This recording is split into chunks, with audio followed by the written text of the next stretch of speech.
ጌታ ቀና አርጋትና ሀገሬን ጌታ የከፋ ሁሉ ይታይ በደስታ።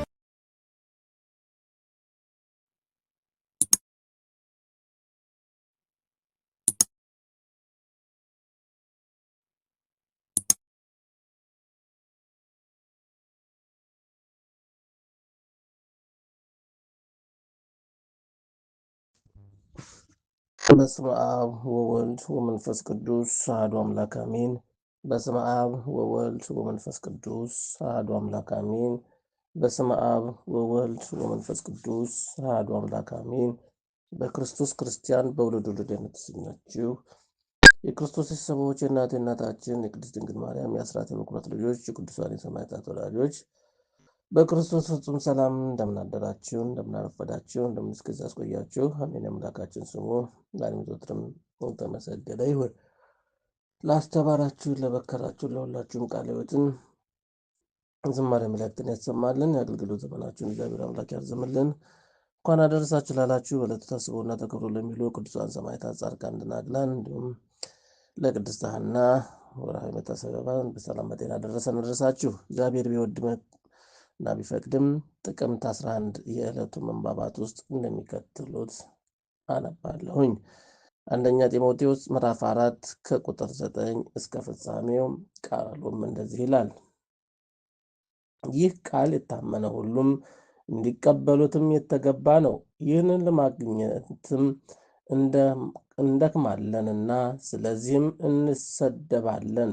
ይህም ሰውን ሁሉ ይልቁንም የሚያምኑትንም በሚያድን በሕያው አምላክ ተስፋ ስለምናደርግ ነው። ይህንን እዘዝና አስተምር፣ በቃልም በኑሮህም በፍቅርም በእምነትም በንጽሕናም ለሚያምኑትም ምሳሌ ይሁን እንጂ ማንም ታናሽነትህንም አይናቀው። እስክመጣ ድረስም ለማንበብም እና ለመምከርም ለማስተማርም ተጠንቀቅ። በትንቢትም ከሽማግሌዎችም እጅ መጫን ጋርም የተሰጠህን በአንተ ያለውንም የጸጋ ስጦታ ቸል አትበል። ማደግህም በነገር ሁሉ እንዲገለጥም ይህን አስብ፣ ይህምም አዘወትር። ለራስህና ለትምህርትህም ተጠንቀቅ። በእነዚህምና ጽና። ይህንንም ብታደርግም ራስህን የሚሰሙህንም ታድናለህና። የያዕቆብ መልእክት ምዕራፍ 3 ከቁጥር 1 እስከ 5 ያለው ኃይለ ቃል። ወንድሞች ሆይ በእናንተ ብዙዎችም አስተማሪዎችም አይሁኑ፣ የባሰውንም ፍርድም እንድንቀበል ታውቃላችሁና። ሁላችሁንም በብዙ ነገርም እንሰናከላለንና በቃል የሚሰናከል ማንም ቢኖር እርሱ ሥጋውንም ሁሉ ደግሞ ሊገታ የሚችል ፍጹም ሰው ነው። እነሆ ፈረሶችም ይታዘዙልን ዘንድ ልጓም በአፋቸው ውስጥ እናገባለን፣ ሥጋቸውንም ሁሉ እንመራለን። እነሆ መርከቦች ደግሞ ይህንን ያህልም ታላቅ ቢሆን በአውሎ ነፋስም ቢነዱ የመሪ ፈቃድም ወደሚወደው ስፍራ እጅግ ታናሽ በሆነ መቅዘፊያም ይመራሉ። እንዲሁም በአንደበትም ደግሞ ትንሽ ብልትም ሆኖ በታላላቅ ነገርም ይመካል። እነሆ ትንሽ እሳት እንዴት ያለ ትልቅ ጫካ ያቃጥላል። የሐዋርያት ሥራ ምዕራፍ 20 ከቁጥር 28 እስከ 31 ያለው ኃይለ ቃል። ቃሉም እንደዚህ ይላል። በገዛ ደሙ የዋጃትን የእግዚአብሔርን ቤተ ክርስቲያንም ትጠብቁ ዘንድም መንፈስ ቅዱስን እናንተን ጳጳሳት አድርጎ ለሾመባትም ለመንጋው ሁሉና ለራሳችሁም ተጠንቀቁ።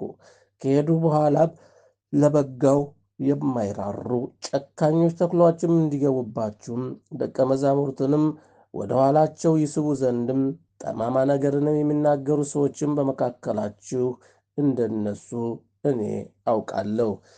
መዝሙረ ዳዊት ምዕራፍ 83 ነአሃብየ ዳዊት ባለመዝሙር ሰናይ ወጥኡ መቃል ታለበውን ነገር ፍካሬ ኩሉ አምሳለ ከመዋድሳ ለማርያም ድንግል የሰራዊት አምላክ ማደሪያዎችንም እንደምን የተወደዱ ናቸው። ነፍሴ እግዚአብሔርን አደባባዮችንም ትወዳለች ትናፍቃለች። ልቤ ሥጋዬም በሕያው አምላክን ደስ ተሰኘ። ወፍም በእርሷ ቤትን አገኘች፣ ዋኖስም ጫጩቶቿንም የምታኖርበት ቤት አገኘች። የሰራዊት አምላክ ንጉሴም አምላኬ እርሱ መሠዊያህም ነው።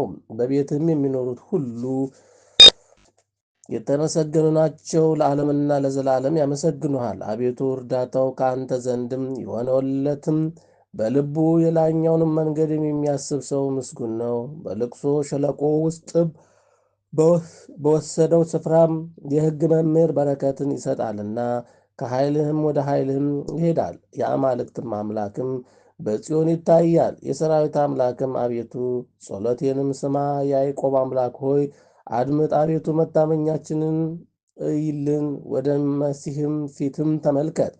ከአእላፍ ይልቅም በአደባባዮች አንዲት ቀንም ትሻላለች። ለኃጥአን ድንኳኖቿ ከመቀመጥም ይልቅም በእግዚአብሔር ቤትም ደጅም እጣል ዘንድም መረጠው።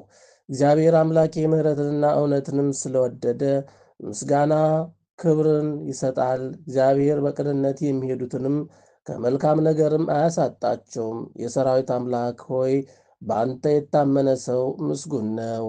ስብሐት ለአብ ስብሐት ለወልድ ስብሐት ለመንፈስ ቅዱስ ይእዜኒ ወዘልፈኒ ወለዓለመ ዓለም አሜን። የማቴዎስ ወንጌል ምዕራፍ 5 ከቁጥር 11 እስከ 16 ያለው ኃይለ ቃል። ሊነቅፋችሁና ሊያሳድዷችሁም በእኔም ምክንያትን ክፉንም ሁሉ በውሸትም ሲናገሩባችሁ ብፁዓን ናችሁ፣ ዋጋችሁ በሰማይ ታላቅ ነውና ደስ ይበላችሁ፣ ሐሴትንም አድርጉ። በእናንተ በፊትም የነበሩትን የነቢያትን እንዲሁ አሳድደዋቸዋልና። እናንተ የምድር ጨው ናችሁ። ጨው አልጫ ቢሆን ግን በምን ይጣፍጣል? ወደ ውጭ ተጥሎም በሰው ከመረገጥም በቀር ወደፊትም ለምንም አይጠቅምም።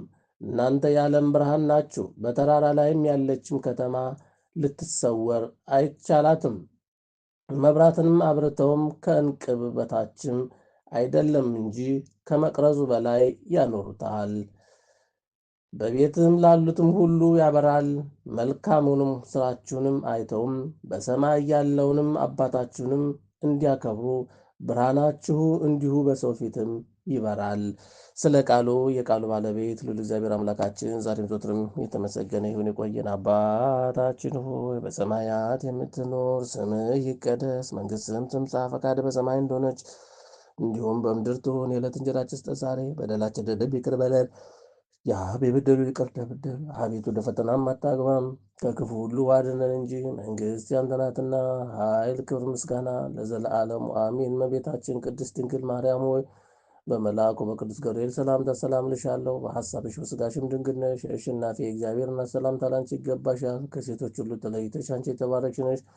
የማኅፀንሽ ፍሬም የተባረከ ነው። ጸጋን የተመላሽ ድንግል ሆይ ደስ ይበልሽ፣ ልዑል እግዚአብሔር ከአንቺ ጋር ነውና ከተወደደው ልጅሽ ከጌታችን ከመድኃኒታችን ከኢየሱስ ክርስቶስ ዘንድ ይቅርታና ምሕረትን ለምኝልን ኃጢአታችንንም ያስተሰርይልን ዘንድ ለዘለዓለሙ አሜን። ምስጋና ይሁን አንድ አምላክ ለሚሆን ለአብ ለወልድ ለመንፈስ ቅዱስ ክብር ምስጋና ይገባዋል፣ ዛሬም ዘወትርም ለዘላለሙ አሜን።